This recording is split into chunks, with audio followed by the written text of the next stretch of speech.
मुख्य विषय पर आने से पहले मैं सबसे पहले कुछ बातें उनसे करना चाहूंगा जो मेरे विचारों का समर्थन करते हैं। आप कृपया करके किसी भी महान संत के बारे में, किसी भी महान व्यक्तित्व के बारे में कोई भी आपत्तिजनक भाषा ना बोलें। सामने की तरफ से भले ही 2 शब्द आ जाएं, मगर आपको सहन करना होगा, मर्यादित रहना होगा, राम की मर्यादा प्रस्तुत करनी होगी। मैंने देखा है कई बार कि प्रभुपाद जी के लिए, श्री चैतन्य महाप्रभु के लिए, वैष्णवों के लिए कई बार मुझे समर्थन देने वाले लोग भी वहां पर अपशब्द बोल देते हैं, आपत्तिजनक बातें बोल देते हैं। अगर आप मेरे विचारों से सहमत हैं, मुझे समर्थन देते हैं, तो आप ऐसा बिल्कुल मत करिए। हम लोग राम को मानते हैं, राम कभी भी अमर्यादित नहीं होते।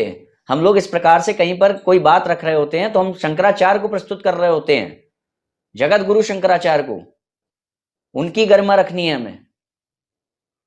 तो आपको सहन करना होगा, धैर्य रखना होगा, मगर इस प्रकार से किसी भी संत के लिए, किसी भी महान व्यक्तित्व के लिए, प्रभुपाद जी के लिए कोई भी गलत बात नहीं करनी है।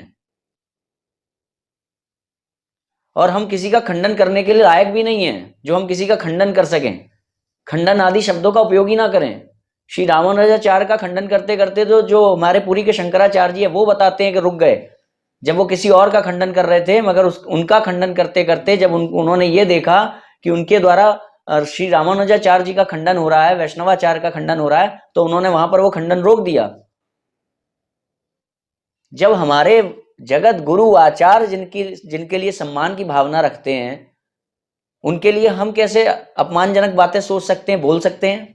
हम केवल जिज्ञासु बन सकते हैं, प्रश्न कर सकते हैं, हम खंडन करने के लायक नहीं है, इनके चरणों की धूल भी नहीं है हम। ये लोग कोई अलग नहीं थे, श्री रामानुजाचार्य, श्री मध्वाचार्य कहीं अलग नहीं थे। उन सबने कहीं ना कहीं शंकराचार्य जी के ही सिद्धांतों का प्रतिपादन किया है।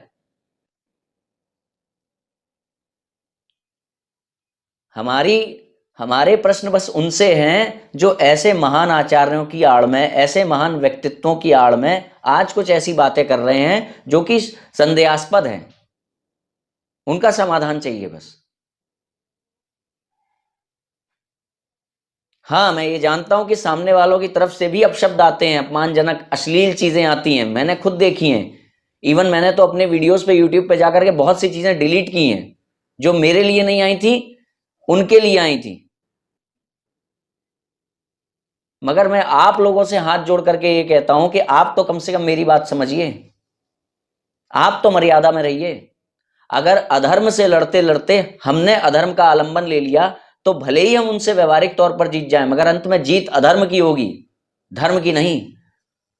गिरो, मगर उस झरने की तरह जो गिर के भी अपनी सुंदरता नहीं खोने देता।